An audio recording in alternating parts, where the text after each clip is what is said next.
Welcome everyone. Parshat Shavua Shir, brought to you by Be There Israel and Or Chadash. So we'll do a little advertising here. Just have a new music CD. I don't know if anyone can see this, but it just came out on Sunday, and most of you who are watching this probably are connected to our email, our website, so you'll see it. And it's just in time for Hanukkah. So Jonathan here, no one can see him, but Jonathan here played bass. And we have 15 of the best Jewish musicians in the world on it. Shlomo Katz, Chaim David, Tali Abramson, Raz Hartman, Shirley Solomon, Nachman Solomon, and many others. So, and of course Jonathan here, who we mentioned already. So I'll share with you a new niggin because it just came out literally yesterday. And I was just so happy. A niggin just came down. So I will share it with you.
Could you tell I was happy?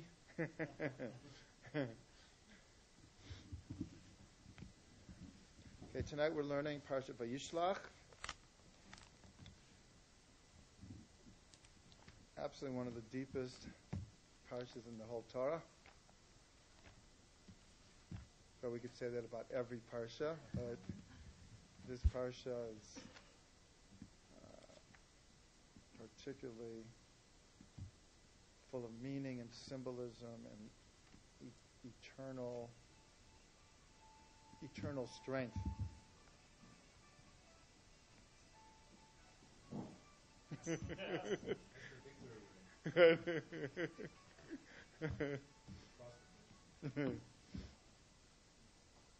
Okay, so we're going to try to do 3 things tonight. We're going to look at the wrestling match between Yaakov and blank. We're going to fill in the blank. Yeah. Yes. This shiur should be for Refuah Shlema for Chana Bat Naomi. Nomi should have Refuah Shlema. And I'm really glad you reminded me, because literally one of Reb Shlomo's first students left the world last week, and he was buried yesterday. And his name was Yitzhak Isaac ben Azriel Mordechai. So this learning we do tonight should be an aliyah to neshama for Yitzhak Isaac ben Azriel Mordechai, who he literally was with Reb Shlomo from song 1, all the ways through. We should have an aliyah to neshama. Okay, so again, we're going to look at the archetypal battle between Yaakov and the forces aligned against him. And we're going to try to see it through the lens of the word Yisrael. Because we know as a culmination of the wrestling match, so Yaakov is given a new name, Yisrael, which we are called to this day. So when I said that this is one of the deepest parshas in the Torah, is because something monumental happened that evening to bring down this name Yisrael that the entire Jewish people is called by ever since. And then at the end we're going to discuss the end of the parsha. It's a part of the parsha that many people just read and don't pay it any mind, because it doesn't seem to be saying anything of tremendous import. But we're gonna see that in Kabbalah that this is actually one of the most important portions in the entire Torah. Okay, so we'll start with the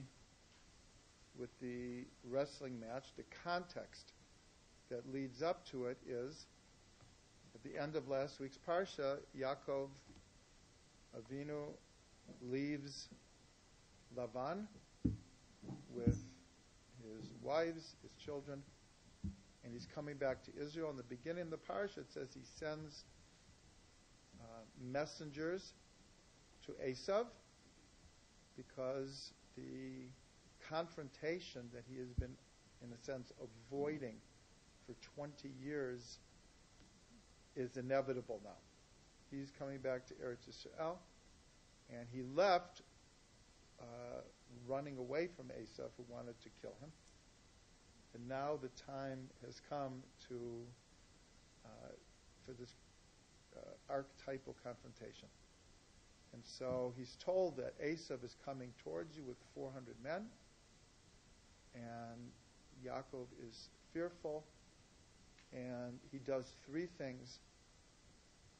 And this is the model of Jewish politics ever since. He sent gifts to Esav to try to make peace. He prayed, and he prepared for war. And we're told that Ada Yom Hazeh, until this day, nothing has really changed as far as the proper advice for the Jewish people in Eretz Yisrael, is that we try to make peace genuinely, we prepare for war, and we pray. And this is in this parsha. I mean, certain of these ideas we could spend the whole parsha on, but I'm just mentioning them. And then Yaakov takes his family, he splits his family in two. He says because if Esav attacks one camp, at least the other one will be able to get free. And then it says that he took everything and he brought them over what's called Ma'avar Yabok. This is in verse 23 in chapter 32. Perak Lamed Bet, Pasuk Chaf Gimel. So it says, Vayakam b'laylahu, he got up on that night, V'yikach et shtei nashav, et shtei shifchotav, v'et achadasar yeladav. So he took his wives and his children, V'yavor et ma'avar yavok, and he crossed over the brook of Yabok. And it says that he crossed over the river. And then it says, Vayivater Yaakov levado, v'yavek ish imo ad alot hashachar. So this is the beginning of this archetypal confrontation. It says, and Yaakov was left alone, and a man wrestled with him until the break of day. So the first thing that Rashi asks, if you follow this carefully, there's something missing here. There's something missing because it says he brought everyone, including himself, over the river, and then it says he was left alone. So it's like, wait a minute, there's something missing because he's with his wife and his children. So Rashi says exactly that.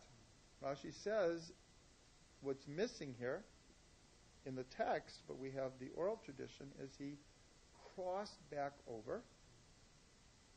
And Rashi, quoting the Gemara, tells us why. He forgot small vessels, and he went back to get them. So this is not so understandable. Yaakov is afraid for his life, his children, his wife. Everything's on the line here. And he goes back for small vessels? Not so easy to understand. So there are many, many different explanations, but we're going to jump right to one of the deepest to understand this. So in Rashi, these small vessels are called pachim ketanim.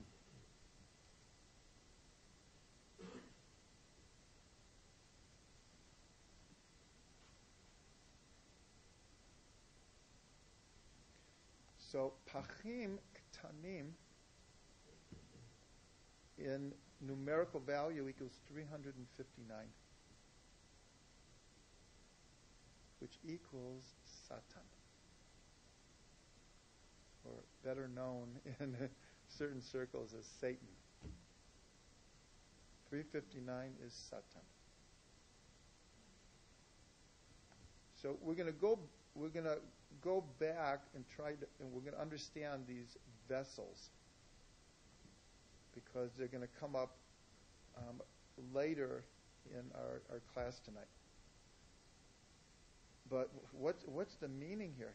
He went back to get pachim ketanim, and this is the numerical value of Satan. So we're going to analyze who he is fighting with on 5 levels. And they are all true simultaneously. Yaakov there's a confrontation here on 5 different levels, and we're going to see that they correspond exactly with the 5 levels of soul. So we're told that we have 5 levels of soul. So on each level of soul, he is undergoing a battle for not only his life, physical and spiritual, but for the entire Jewish people until Mashiach comes. And I'll throw in the hint already that the numerical value for Mashiach is 358. And we're told that with any word you can add 1. So Mashiach, with its added 1, equals Satan. Equals meaning in direct correspondence. Side of light and the side of darkness. I mean, we all know in the last 30 years, I think probably the first one was Star Wars. But in the last 30, 35 years, there's been a umpteen movies using the theme of the forces of good versus the forces of darkness. Excuse me, forces of light versus the forces of darkness. The whole Tolkien trilogy and just who knows how many science fiction and novels and movies and so here this is the secret of this numerical equivalence. Now, usually we're told, we'll throw in another one, is Mashiach equals 358, which equals exactly Nachash, the snake, the primordial snake of the Garden of Eden. And we'll see later how that fits into here also. So here, when I started the class and I said this is a archetypal confrontation, this is exactly what I meant. This is the forces of Satan, forces of the primordial snake, and Yaakov here is representing Mashiach, and this is the battle that is happening. Okay, but let's go back and let's understand this on 5 different levels. So the lowest level of soul is called the nefesh, sometimes called the animal soul, the instinctual, intuitive, behavioristic level of the soul. And here, according to many different opinions, Yaakov is fighting with himself. That's the importance of saying that he was left alone. V'yavater Yaakov levado. Yaakov was left alone. Because not only did we have the question, how could he be alone if he's with his wife and his children? So Rashi helped us. He crossed back over. But if it says he's left alone, then how could there be a man to fight with him? Either he's alone or there's someone else there. So because of these subtle conflicting ideas in the simple understanding of the text, it actually allows us to understand this on a much deeper level. So on the nefesh level, Yaakov is fighting with his own insecurities, his own fears. I'll share with you that when I was writing the book on dreams, so I mentioned in the book that Yaakov was afraid because he's running away from Esav, and I don't mean any negativity here, But the person who was editing the book, who was a very, very, very nice person, a very capable editor, who came from a base Yaakov education, said you can't write that she was afraid, that he was afraid. I know. So that's what I answered.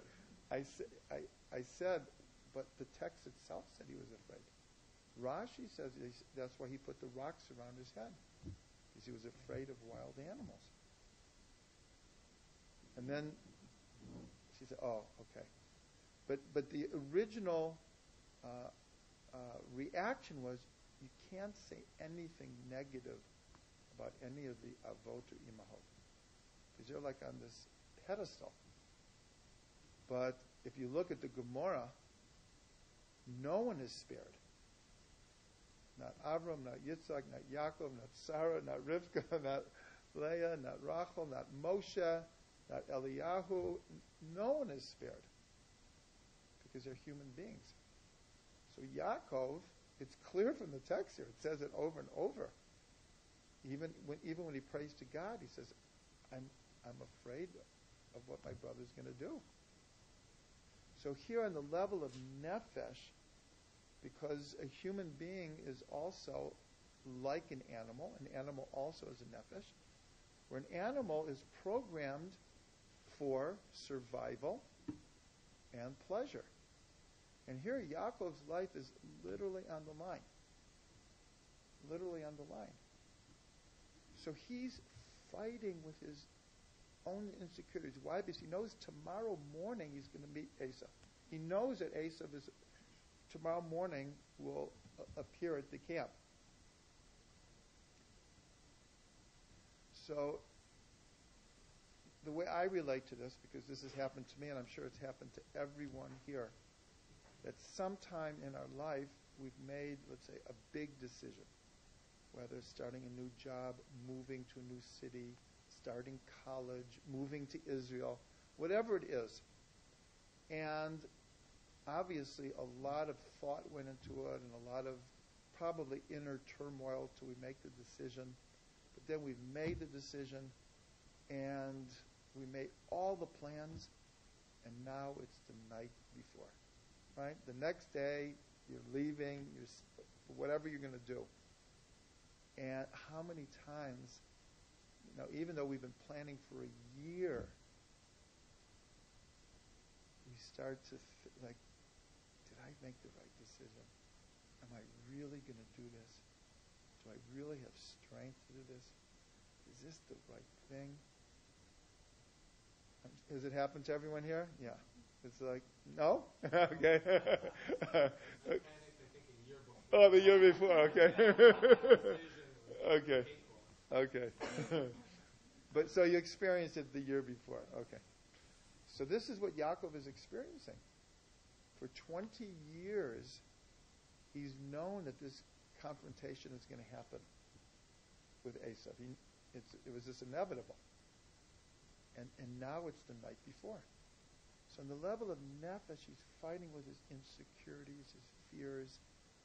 Am I up for this? Do I deserve it? Am I worthy? Am I strong enough? What am I going to say to him? Etc., etc.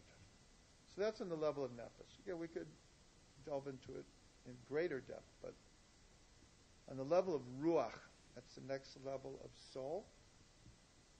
This is what's called the emotional component of a human being, ruach. So that's what the text means. Vayavek ish imo, a man wrestled with him. Who is the man? Esav. Because now it's not just that he's engaging his own inner turmoil, but now it's very focused on Esav. And going through his whole life history. Remember, this is not only his brother, it's his twin. Right? They were in the womb together. So he is, how did he get the name Yaakov? Because he's holding on to the heel of Esau. It's not like a casual relationship they have. His whole identity, and we know because a name in Hebrew is someone's identity. He's holding on to the heel of Esau. In other words, his whole life, his identity has been determined and colored by his relationship to Esau. And now he's going to meet him in the flesh the next day. So he is wrestling with Esau. That's his emotions. You can imagine how many emotions are swirling in his mind, his heart, his kishkas. You can imagine his kishkas are just turning over. The next level of soul, neshama. So the neshama is the intellectual component of a human being. And here's where Rashi comes in. Who does Rashi say he's fighting with? Not himself and not with Esau, but the angel of Esau. The prince of Esau. And we're told that each nation, each archetypal nation has a archangel that is connected to it. And so, why is this the intellectual battle he has now? Because he also realizes, while he's working through his most basic inner turmoil, and then his emotional battle with Esau, he realizes that this is more than a physical battle. This is a spiritual battle. So Rashi is letting us know that he's fighting with the spiritual force behind Esau. Even more than just Esau, the person in flesh and blood, but everything that Esau represents on a spiritual level. So this is telling us that this battle is not just a physical battle, it's also a spiritual battle. And we certainly know that in Israel today, that we fight physical wars, and we have physical enemies, but it should be clear to us that the battle is not just on the battlefield and with a physical enemy. There's a spiritual battle going on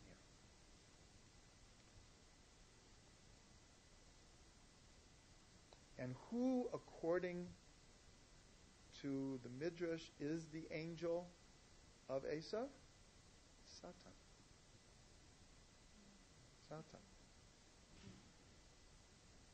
So on one level, when it says he went back to get small vessels, again, we're skipping over the simple, literal understanding of that. But he was going because he was purposely going to fight this battle before the next day. Because when he meets Esau the next day, and Yaakov wants to give him gifts, and Esau says, no, that's okay. And Yaakov is very insistent.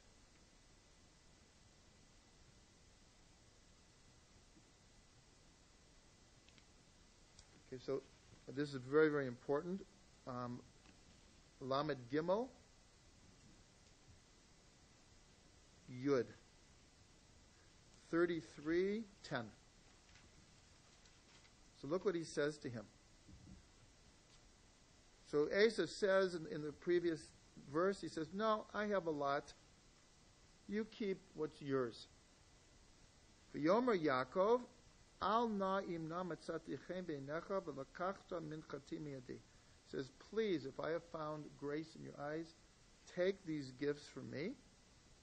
Listen to this. Ki al kain ra'iti panecha Ki erot panei Elokim v'tirtzeni. He says to him, because I have seen your face. When? Last night. I have seen your face like one sees the face of God, and I was victorious. So in other words, he's saying to Esav the next day, you know and I know that the battle was fought last night. This is just the cleanup here. This is just the logistics. But you know and I know that the battle was fought last night. Okay, so this is how we understand what Rashi says from the Gemara. That was the angel of Esav. Then on the level of Chaya, so these first three, Nefesh, Ruach, and Neshama, are what are called the conscious levels of the soul. And the next two are what's called the more unconscious or superconscious. So this level of soul is called Chaya, life force, very connected to will, and is actually the bridge between the conscious and the unconscious, or the deeper levels of conscious. So here, who is Yaakov battling with? Once again, he's battling with himself, but on a completely different level than the Nefesh level. On the Nefesh level, it's like very, very basic, trying to deal with his fears, his insecurity, his strategy. On this level, he is battling with his destiny. He's battling with his destiny. Once again, when he left home, Yitzchak gave him what's called Birchat Avraham, the blessing of Avraham, in which he, for all practical purposes, conferred upon him that he was the third of the patriarchs. And then he has the dream of the ladder, which we discussed last week, where he was given a vision of what his mission in the world is, to connect heaven and earth. Because the ladder was rooted in the earth, and its head reached to heaven. But right now, and this is very similar to the scenario that I laid out about, we made this big decision, we made all the plans, and now it's the night before, and we're by ourselves, and we're like rethinking the whole thing. But here, Yaakov is not just rethinking a decision. He is struggling with his destiny. In other words, he knows when he meets Esav tomorrow, and he knows that this wrestling match right now, this will determine not only his entire future, but the future of the Jewish people forever.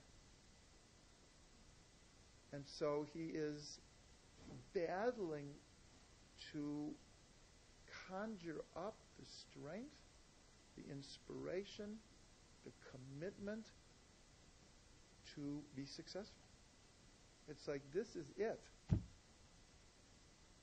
So that's also a different scenario that probably everyone has gone through. Maybe not as dramatic, but there are certain, they don't come that often. There are certain points in our life where it's not just making a decision. Should I move to this city or move to that city? It's more like, well, it is in the case of Israel, because it's a completely new and different life. In other words, if I stay in wherever I'm from, fill in the blank, my life will be one way. If I move to Israel, it's not just like moving from Houston to Dallas, or from New York to Los Angeles. It's like will be completely different destiny, completely different world. So this is what Yaakov is battling with. It's like the time has come to assume his potential and his destiny. It cannot be put off. And then on the highest level of soul, the Yechidah. So this we can see in Pasuk Lamed Aleph, Perek Lamed Bet, 32, 31. Now we're skipping already because here, we'll go back in a minute.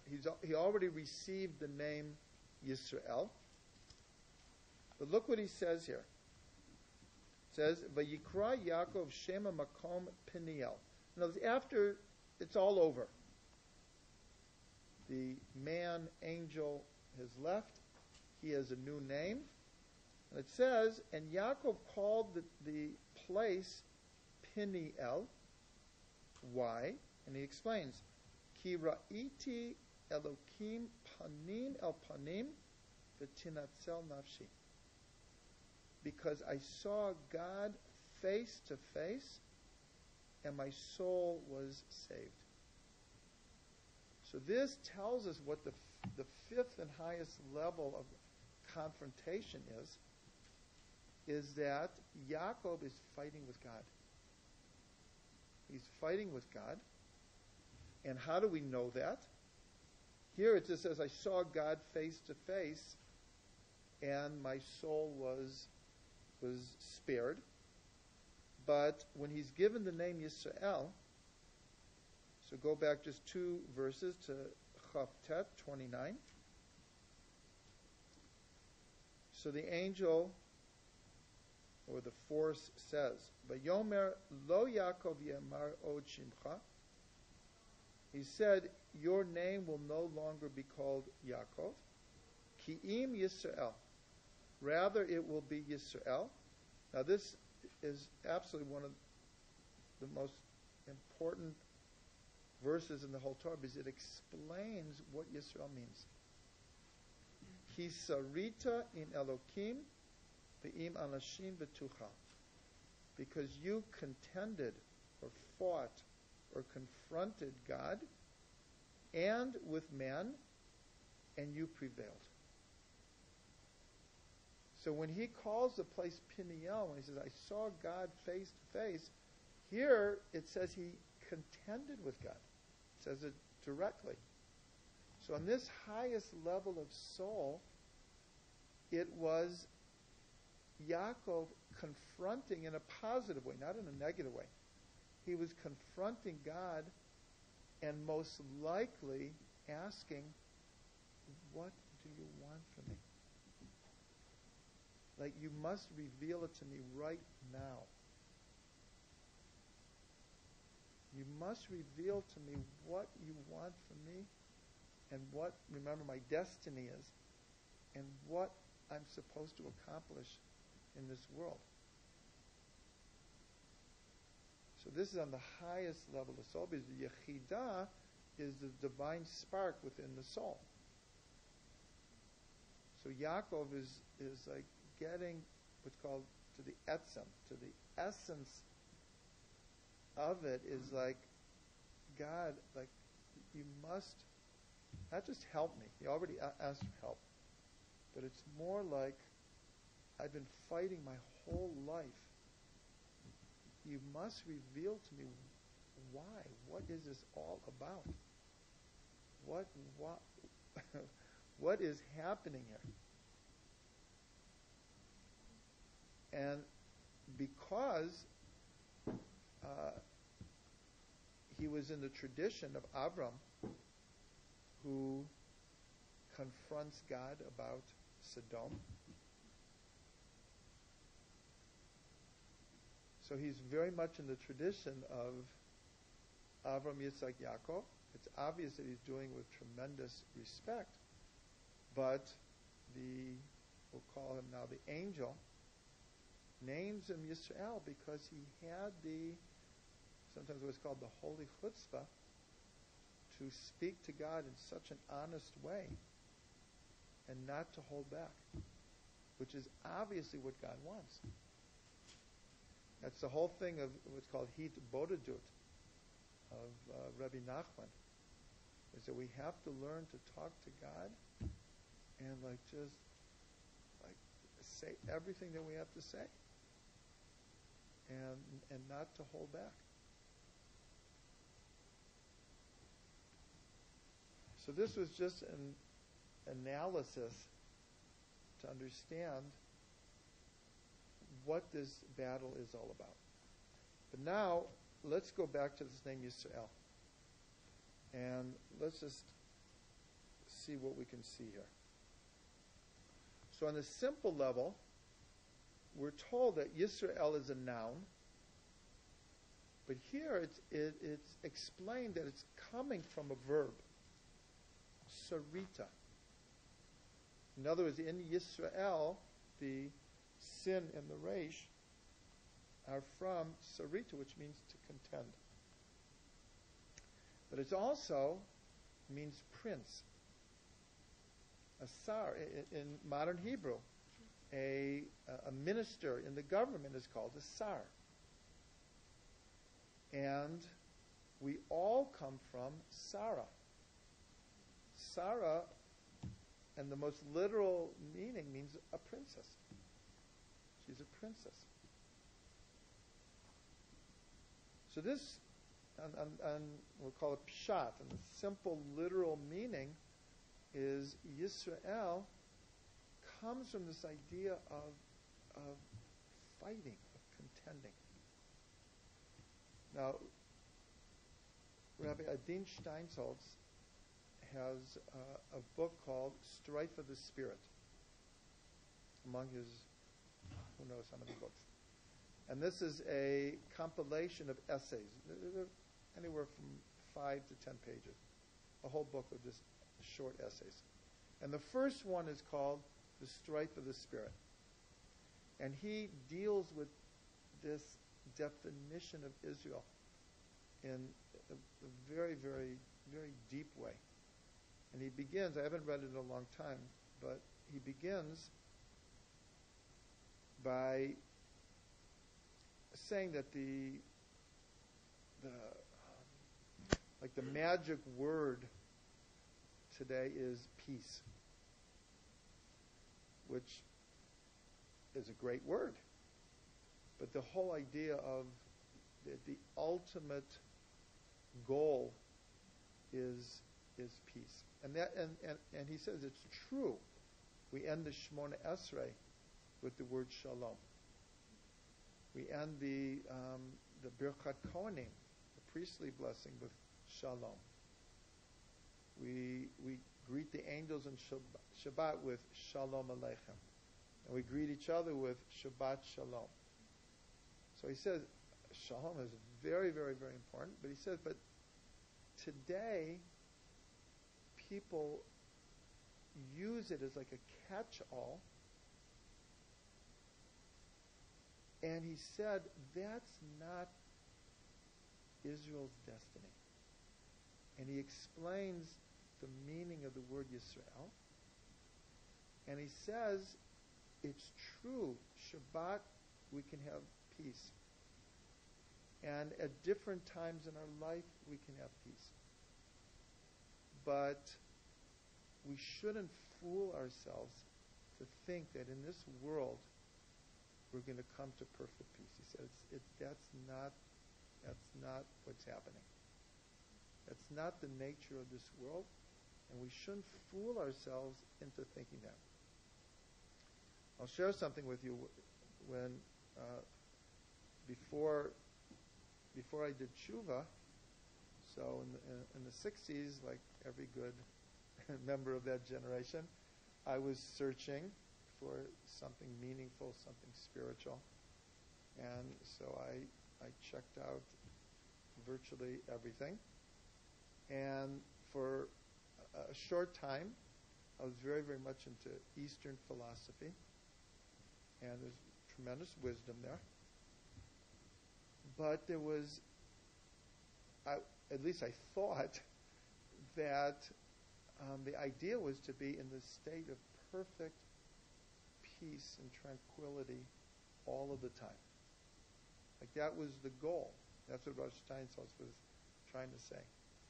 And I remember trying it, and when I could pull it off, it felt really good. But reality got in the way, right?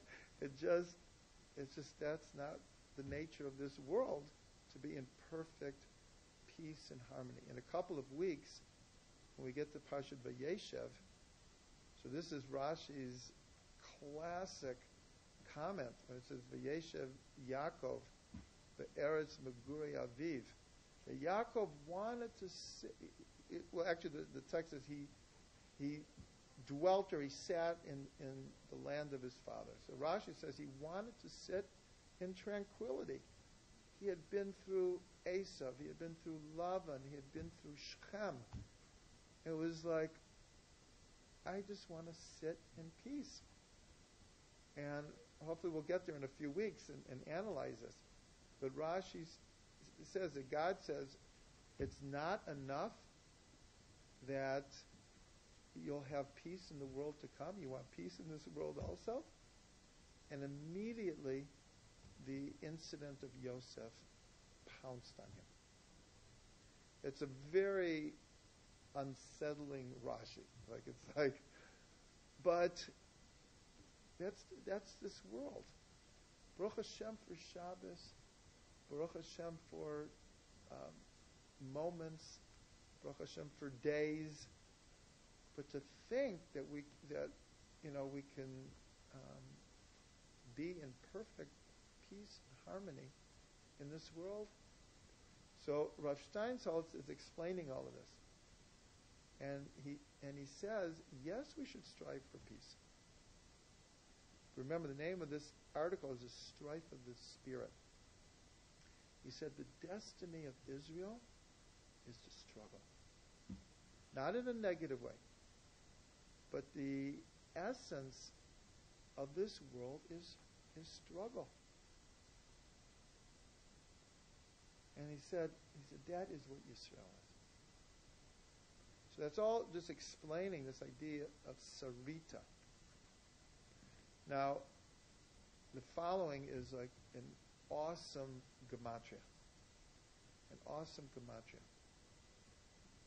That the numerical value we already brought of Satan, 359, and Yaakov.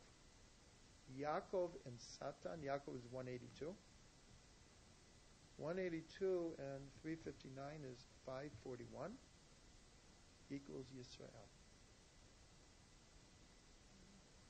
Yaakov and Satan equals Yisrael. But what does that mean?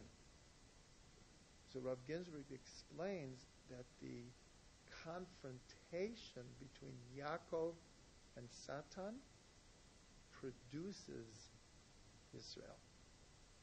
Not that Yisrael is Yaakov and Satan, but the struggle, the fight, the battle. And where does that battle happen for us? Within each and every one of us.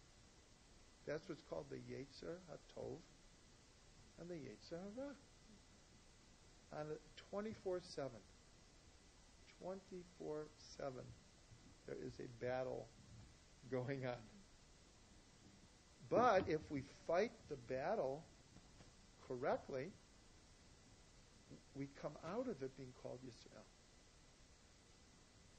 So this is an awesome understanding of this fight here. And going back to Pasuk Chaf Hey 25, when it says V'yavater Yaakov levado, and Yaakov was left alone, V'ye'avek ish imo, and a man wrestled with him. So the word for wrestled is V'ya'avek. So this is the same root as the word for dust. In modern Hebrew, dust is called avak. Is dust. So why is wrestling called dust?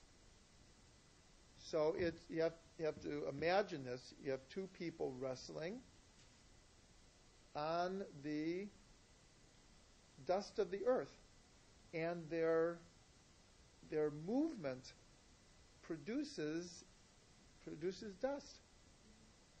So the Gemara says that the dust of this wrestling match rose to the Kisei HaKavod, to the throne of glory. At the dust of this battle, that's what we're calling it archetypal here. It rose to the Kisei HaKavod. And from there, he gets the name Yisrael. That name was like waiting for someone to fight the battle like this. Avraham had awesome tests. Yitzchak had awesome tests. But no one struggled like Yaakov. And that's why the Gemara says that of the three Avot, Yaakov is called the choicest of the three. Because paradoxically, he's the most like us. When we read the story of Yaakov, it's like more mundane.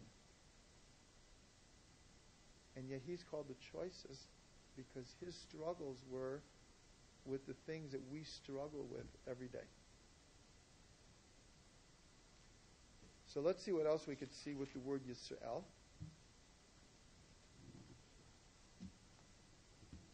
So first of all, if you just divide the word, put a hyphen between the first three letters and the second two, is Yeshar Kel. Here we're switching the sin to a shin. So in the Torah itself, there are no vowels. Yeshar Kel. Straight to God. Straight to God.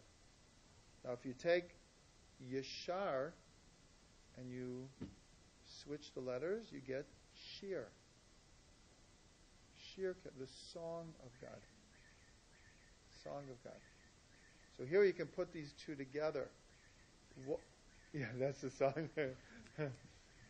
What is the straightest, most direct way to God?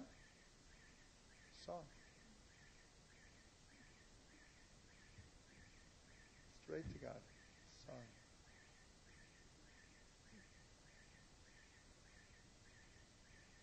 And then without the Yud, you have Sar Kel, the Prince of God. Meaning that we are God's messengers, His representatives in this world. We're the Sar, not of the government, but we're the Sar of Kel, of God.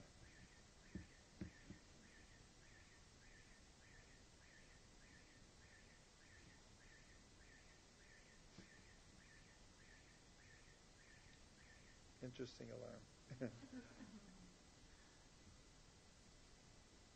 Okay, so now I'm going to go back and we're going to understand a little bit more about these small vessels as an introduction to the last part of the class. So we jumped all the way up to the numerical value of Pachim Ketanim equals Satan. But on a simple level, the Gemara says, why did he go back? It says because the possessions of a tzaddik are invested with great holiness, and they take on tremendous meaning. Now, there's a way that a righteous person relates to and deals with his physical possessions is not what we call stam. Just, I have this, and I have this, and I have this. But whatever a tzaddik has, it is meaningful to him, and it becomes invested with holiness. So he didn't want to leave anything behind. That's an explanation in of itself. Now, Hanukkah is coming, and there's one explanation that says, what were these small vessels? They were filled with oil. And this is the oil that he had gotten from Yitzhak, who had gotten it from Avram, who had gotten it from Shem, who had gotten it from Noach, who got it from the dove who brought back the olive branch. And he had a little bit of oil, and this was the oil that was not defiled in the time of the Greeks. That was the small cruse of oil that they found. So, for him, it wasn't just small vessels. It was like we need this oil. We need this oil. So that's another explanation. The last explanation will lead us into the last part of the Parsha. And that is, well, I'm going to do it differently.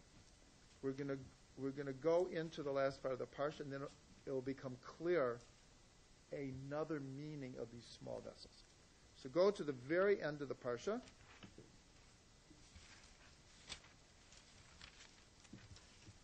I'll tell you where. It's Lamed Vav, Pasuk Lamed Aleph, chapter 36, verse 31.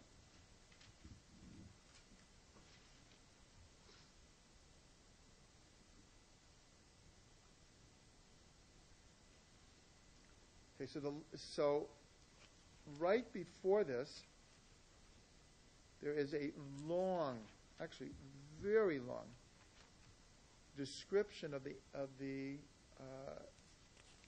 sons and the descendants of Esau. It begins in the beginning of chapter 36, and it goes into tremendous detail. And then here, it begins by saying, "Ve'ela malachim asher malchu be'eretz Edom lifnei malach melech livnei Yisrael." These are the kings that ruled in the land of Edom before there was a king in Israel. And it goes on, and it names 7 kings. Gives their name, the father's name, and in some of the cases, the city that they lived. But all of them, it says the same thing. It says, Vayamot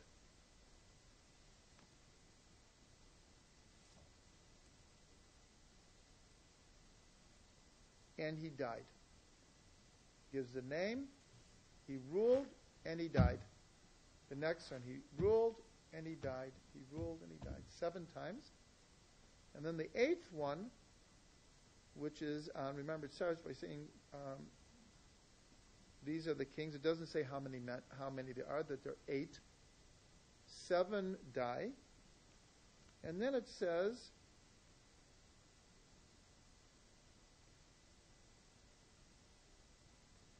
in Lamed Tet,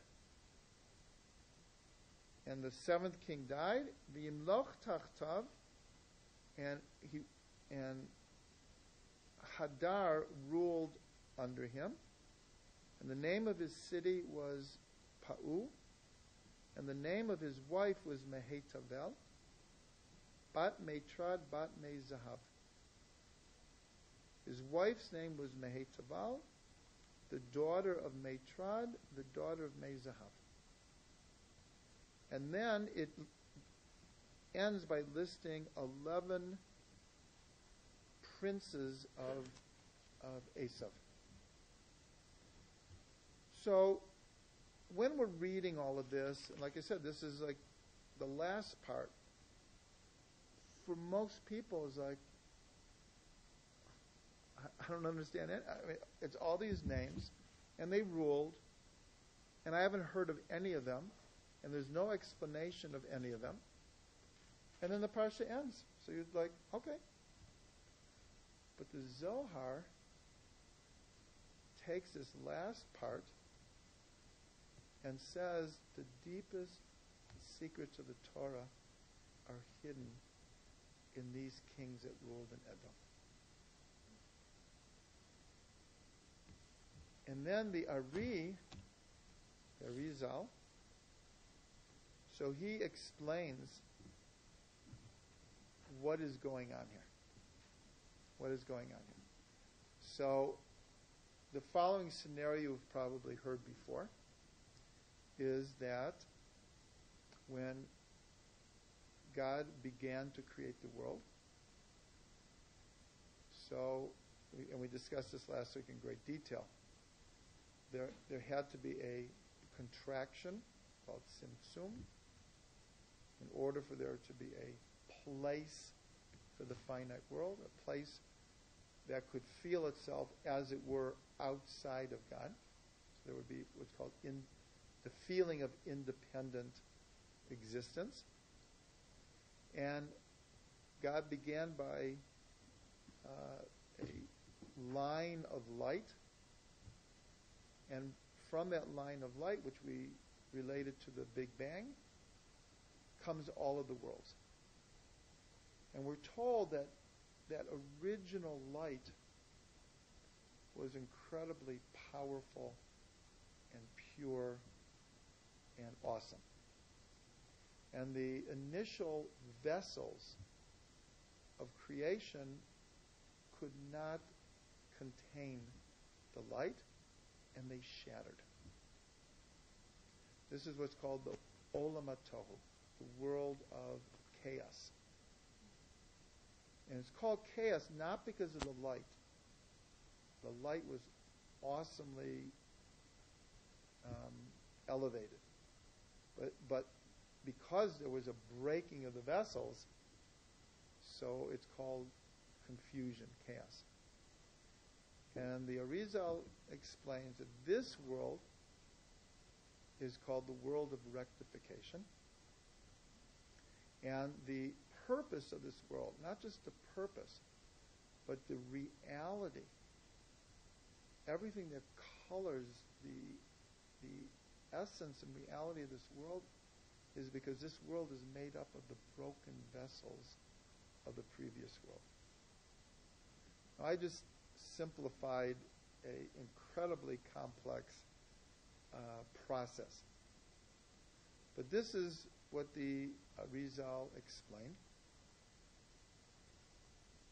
And he put tremendous efforts in explaining this scenario, this model, this paradigm. And the question is why? Why is it so important we know about the contraction and the ray of light and the breaking of the vessels? Because it's explained that that's the only way to understand what's going on in the world and what's going on in each person. So the mechanism of Tzimtzum and the breaking of the vessels is called Shvirat HaKelim. This is happening within us all of the time. And I've said this many times before, but the examples of Shvirat HaKelim in our own lives is, I can't handle this. This is too much for me. I need to get out of here. I need some space. I'm about to explode. I mean, these are things that we don't necessarily say. Sometimes we do. But what's going on in our head. This is just too much. This is what's called Shvirat HaKelim. So the Arieh is trying to explain that these concepts, repeat themselves over and over and over again until we fix them. So, what does this have to do with here? So he explains, and Rav Ginsburg has hundreds and hundreds of pages of explanation on just the 13 verses here. Hundreds and hundreds and hundreds of pages. Because we're told that when the vessels shattered, so what were the vessels? The vessels were the sfirot, were the divine emanations that were channeling God's light into this world. And each one shattered. Why did they shatter? Because each one said, I can handle this by myself. I can save the world by myself. I can be in charge by myself. And each one shattered. So Rav Ginsburg, in a brilliant analogy, explains like the last few hundred years of history. Said socialism came and said, I will save the world. And it shattered. Communism came and said, I'll fix the world. Shattered. Fascism came and said, I'll rule the world. Shattered. Now we have maybe Islamic fundamentalism. We will rule the world. It will also shatter. So he explains that, again, this paradigm is like real. It's just that the Ari gave it over as a cosmology. But he put so much emphasis on the cosmology because we live in that reality. That is our existential relationship with the world. So, in the Sfirot, so we're told that Keter did not break, but it was blemished. And Chachma and Bina didn't break either, but they fell. And the breaking, there's two different versions as to which of the Sfirot. Some say from Dat through Malchut. And if it's done that way, then Netzach and Hod are considered one. And some say from Chesed to Malchut. But Rav Ginsburg explains that the deeper understanding is it's from Dat. I'll explain why this is important. So each one of these kings is one of the Sfirot. And the names relate to the Sfirot, and they relate to all these different, and the numerical values, and how many words in each sentence, and how many letters, and it's absolutely unbelievable. It's absolutely unbelievable the depths of understanding that is in something that we would just read over, right, and think that like there's not there's nothing here, but like, what do I need to know any of this?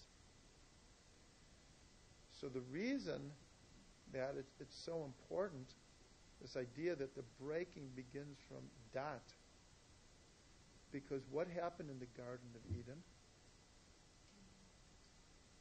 The tree of knowledge, Eitz Hadat Tov V'Ra.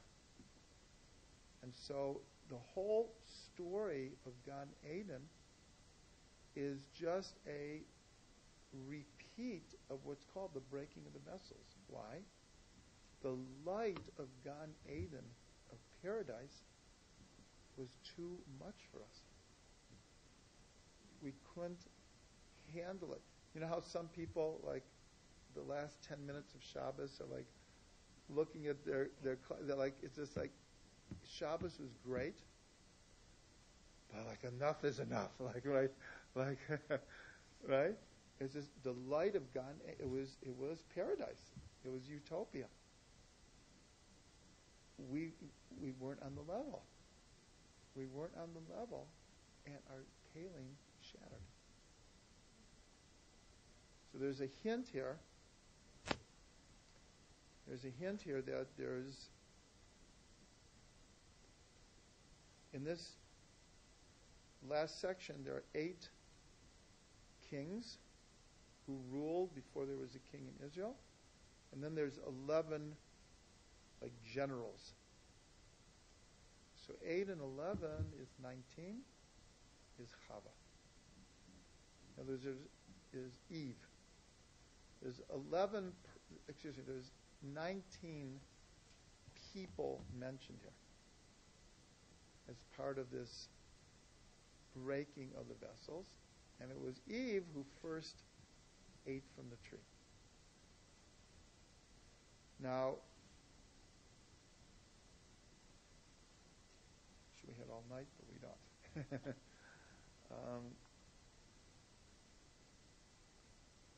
Okay, so one important thing is the last king, his name is Hadar, and his wife is Mehetabel. The first 7 kings, it does not mention that they were married. Only by the 8th one. And if you notice, it doesn't say that he died. So the Arieh explains that this is the beginning of the tikkun. That husband and wife. This is the beginning of the tikkun. Because the other ones, again, said, I will rule. I can handle this by themselves. And that's why their wives aren't mentioned. Because this is Olam HaTohu. That's the world of chaos. The world of tikkun is the unification of male and female.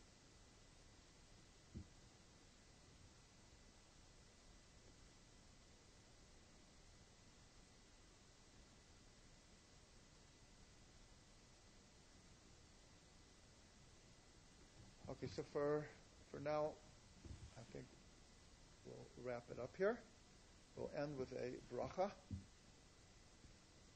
And the bracha is that, in a sense, 2 things. One, Yaakov was fighting for all of us. And now we fight for the whole world also. In other words, the legacy that Yaakov gave over is that this battle between light and darkness, between Mashiach and Satan, this will continue until Mashiach comes. And our destiny is to struggle and to contend. But the trick is to see it not in a negative way. It's not always easy. Usually when we're engaged in a struggle, it feels heavy and it's hard to deal with. But there are times that we do struggle and we realize this is a good struggle, right? Like there's like meaning here. It's hard, but I see the purpose to the struggle. I see the meaning. So that really should be our bracha. Because as much as we would like to believe that we will someday attain perfect peace in this world, not yet. That is not the reality, and we shouldn't fool ourselves. And yet, paradoxically, is there any peace like Shabbat? No. It's the greatest peace in the world, but that's why Shabbat is one day of the week. In the world to come will be Yom Shekul Shabbos. will be a day all of Shabbos. We'll get there. But we'll only get there through the struggle. And so we should learn to be holy warriors and not just fight our outer enemies, but to know that to defeat our outer enemies, we have to defeat our inner enemies. And we should all have that tzlacha, and we should all live to that time to see Yom Shekulu Shabbos.